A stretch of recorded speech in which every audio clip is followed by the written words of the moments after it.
Hey everybody, it's Boo from Mile High Distilling. It's a beautiful autumn morning. We're down here in Ballmer Peak Distillery in beautiful Lakewood, Colorado. And we're here so early it's still dark out. We're excited to do our video today, which is making rum. We're going to be distilling the rum that we did a few weeks back ago on the channel. There's a link to that video down in the description, as well as a recipe to the rum in that description. I really implore you guys to check those both out before you start here. But today we're going to be running that recipe, and I hope we can make up for the mistakes we had during our fermentation. It was a little bit of a mess, but now it's a simple process, and now I think we can redeem ourselves. And just a quick note before we actually get started is it's going to be a little loud in there probably today. I don't really know. I won't have the ability to know until after this video is done being filmed, but Ballmer Peak's also a business. They're running too. So you might hear some stoves in the back, you might hear a heater.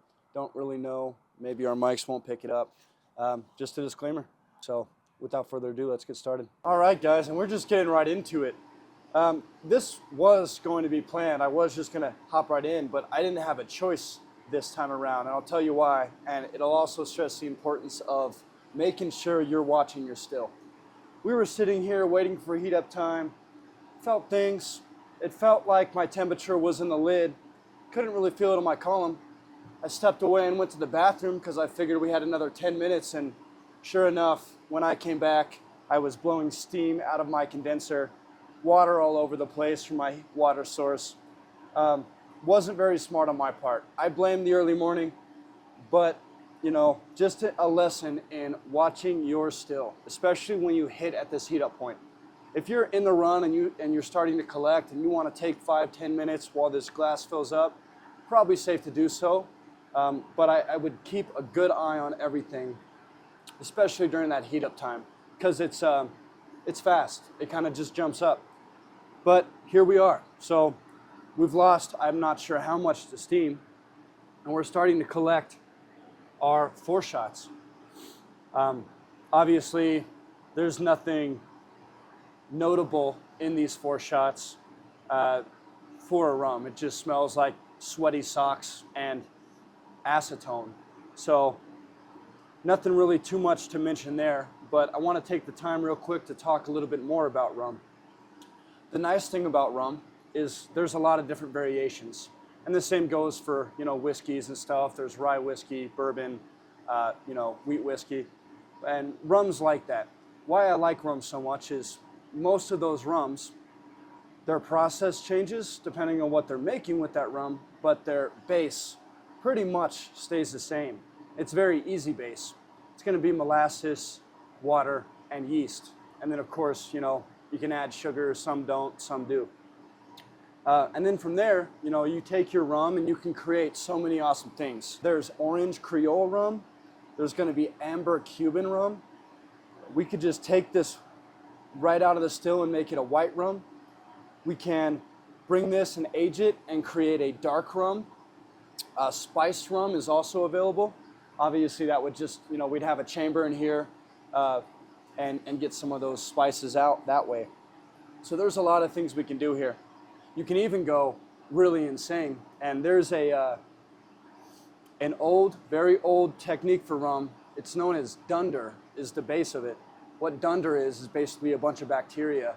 There's things called dunder pits, and you know, in the Caribbean and stuff, they'll basically ferment rotting goat heads and chicken bones and things like that and create a rum out of it. And believe it or not, it's actually pretty good. So rum is a fun spirit. We're doing a really basic traditional rum, molasses. And we haven't really decided what we're doing past that. Probably keep 1 silver, maybe 1 dark, maybe try an amber, maybe try an orange Creole. And just have sort of our pick at it. Right now we're just pulling off our 4 shots. So as we collect here, we'll take probably a full jar. I'm going to get a full 500 milliliter out of this for 4 shots. Even though we steamed out and I probably lost some there, better safe than sorry. We're going from 4 shots into heads anyway, and it's not like we really care about the heads too much. So it doesn't matter. We'll fill this up, move on to the next jar, and then probably take our first taste test once we start getting more of those characteristics of the rum. It smells sweet. I can smell the character of the rum. I just don't think it'll be noticeable in the taste yet. And here we are in our first jar of what should be heads. The smell is something pretty unique in the heads. I can't really place it. I'm not sure how to describe it. It's not very pleasant, but I took a taste test a little bit earlier. I'm going to do another one for you guys. This is unique. It's not bad. It's sweet. Very, very sweet. It's almost, well, I don't know. I mean, it's just sweet. It's. So as we collect our first jar of heads, the smell is very poor. However, I already took a shot here of the first jar, and not bad. Honestly, not bad. Nice and sweet. Nothing more than that. Nothing too remarkable. No excess notes, just sweet. That's how rum should be. It's molasses and yeast. There's nothing much to it, so you don't get much more than just sweet. I am enjoying what's coming out. I think there's really no bite or burn to it. And you know, that's the nice thing about molasses too, is it has very low volatiles. I mean, you're talking about basically just packed in sugar from molasses. So you're going to be looking at very low methanol content. Everything's going to be pretty sweet and palatable. So it's a really nice, easy spirit to run. If you're interested in getting into distilling and you're watching this video for that purpose, consider starting with rum. Nice and easy, and you know, can't really go wrong with it too much. I mean, even the heads are enjoyable right now. So it's only going to get better from here. We're about to swap out our jar.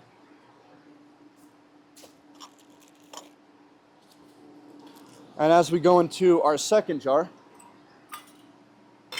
we'll probably be looking at taking more frequent taste tests, because I truly don't believe, with how low our methanol content should be, I believe that next jar will start heading in to hearts. Might not be there at first, maybe half, 3/4 of the way full, we'll start getting in there. Maybe not. Maybe this whole jar is heads. We're just using our smell and taste to determine that.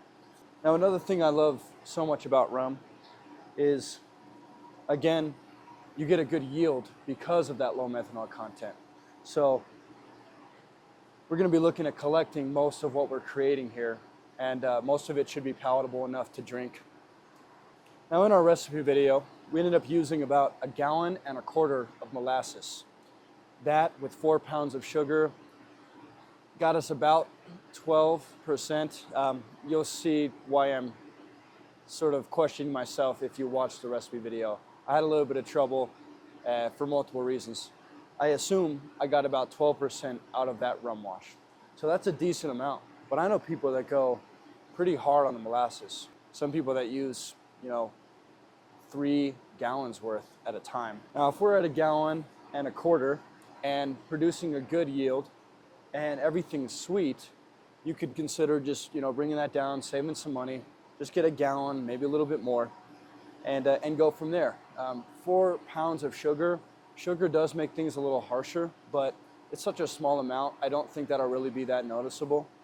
Just do what you will with your rum. I'm liking the results so far out of ours, and we cut a little bit of cost down by saving on that molasses. Remember to take the time during your run to fill your condenser, make sure everything's still cold. We're using an ice bucket and a submersible pump to cool our still. This is a very eco-friendly solution, a very good way to cool that doesn't use a lot of water, since you're basically just recirculating your used water. Does use a little bit of ice, but that's about it. However, the downside of that is we don't have constant fresh water coming into our still. When that ice runs out, our still starts to get a little hot. If you get too hot, you start to steam. You'll also see your distillate. It'll definitely be warmer, hot to the touch. Not the end of the world. That can be fixed, but it'll screw with your alcohol meter readings and everything, which we have to take. So let's cool our condenser down first. We'll get that nice and cold to the touch. We'll take an alcohol meter reading and see what we're at, and we might have to adjust our fill from there. We're looking pretty close to a stream, so I'm gonna reckon that we're probably about 150 proof, but we're getting a lot of flavor out because we have that stream instead of a drip, drip, drip.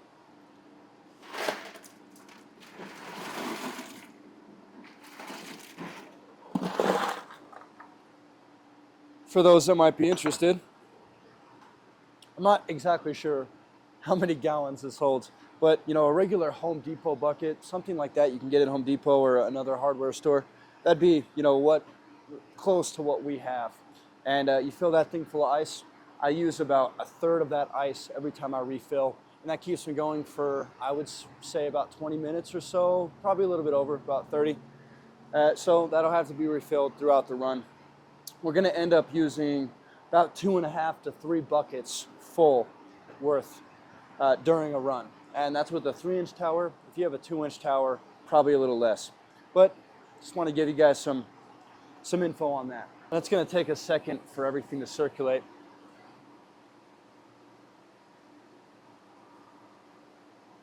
And we're already getting there. Let's go ahead and take a fresh alcohol meter reading, see where we're at, proceed from there. And it looks like with our first proof test, we're sitting about 125, just under 130 for this rum. So that's great, that's wonderful. I know this still can do more, and I'm curious about the flavors we'll get out if we slow this down. So remember to do that on a still like ours. There's 2 things you can do, and it's usually a combination of those 2 things that gets the best results. One thing we can do, simply slow down that water flow. That's gonna take from a stream down to basically a drip. Another thing you can do is if you have an internal heat source like we do, you can slow down that controller and that'll also affect your flow. Now keep in mind, the less heat coming out, the more that you'll have to regulate with your water. You don't want things too hot, or you don't want to get to a point where you're going so low on the controller, nothing's coming out, or you're getting water carryover. So it's usually a combination of those things. I'm gonna go ahead and slow down my controller just a wee bit, get the right flow level I'm looking for, and then we'll take a fresh proofreading after. All right, well that was an ordeal. That took a little bit longer than expected.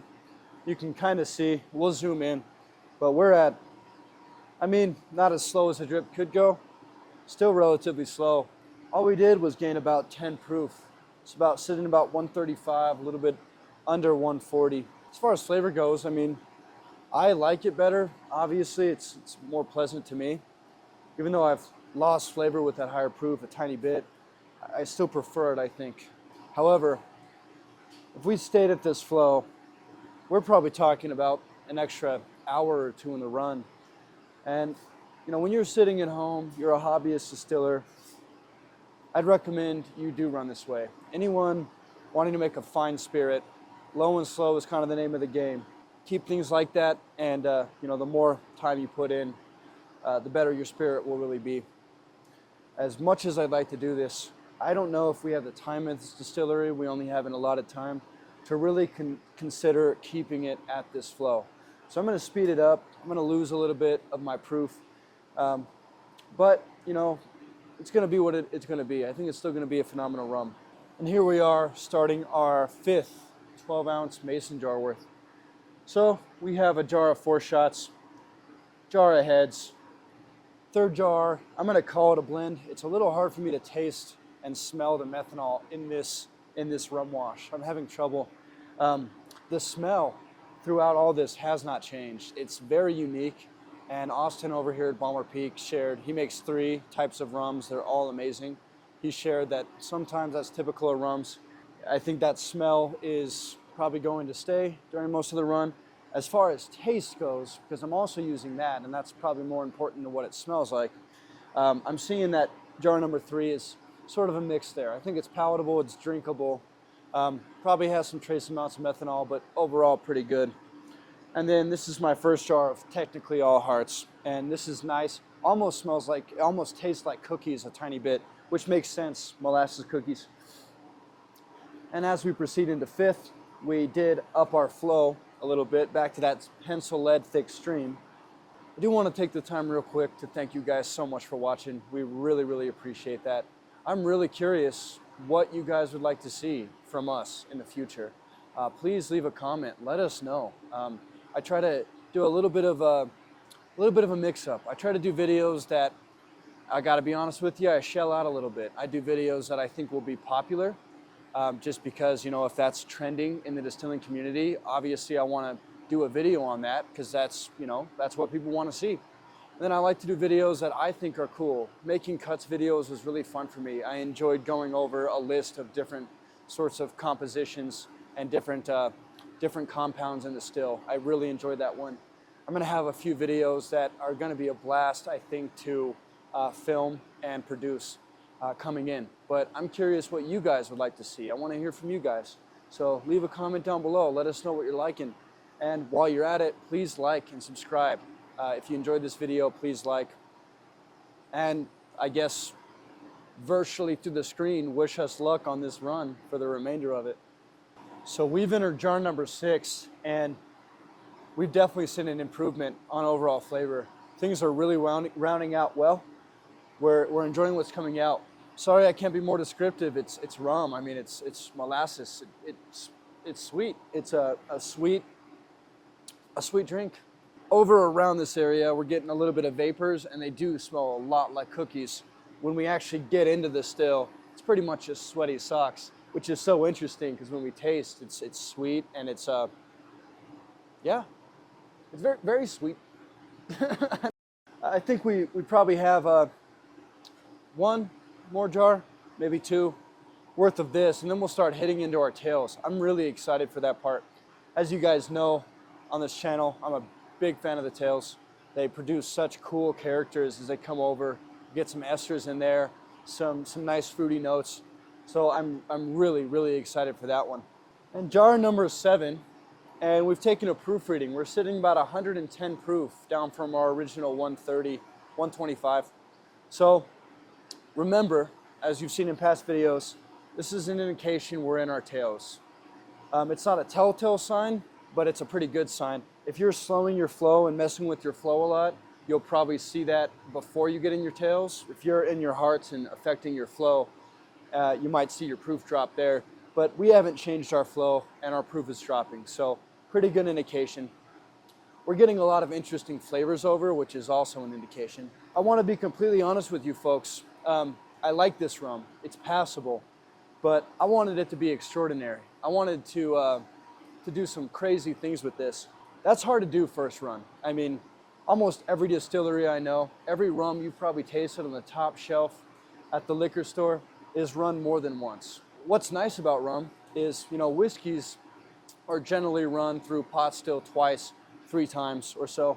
Rums, I see a change up. I see some distilleries that go strictly pot still mode, and then some that change it up and do both a mixture of pot still mode in their stripping run, and in their spirit run, they'll switch to reflux and get more, obviously you lose that flavor, but it's a more well-refined rum.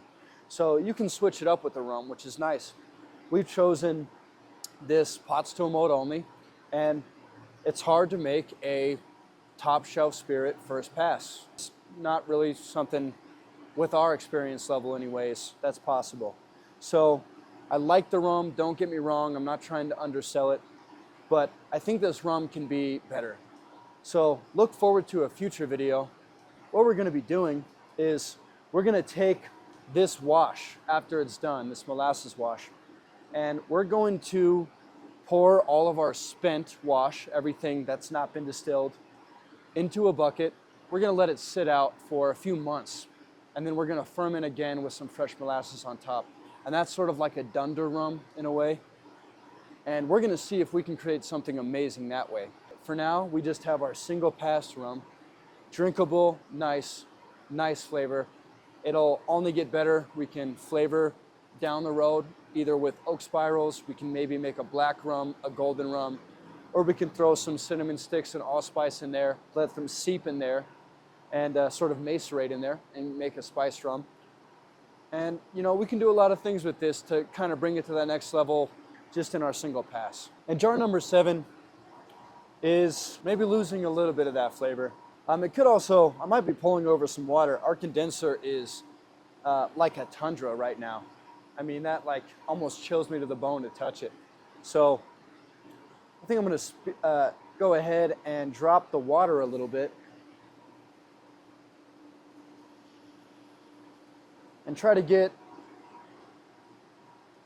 maybe a little bit faster of a flow. See if we can bring over a little bit more of that flavor. I want to go ahead and take a second here and talk about a little bit of unintentional misinformation I gave you guys. In past runs, we have used about 3 buckets worth of ice in our chamber.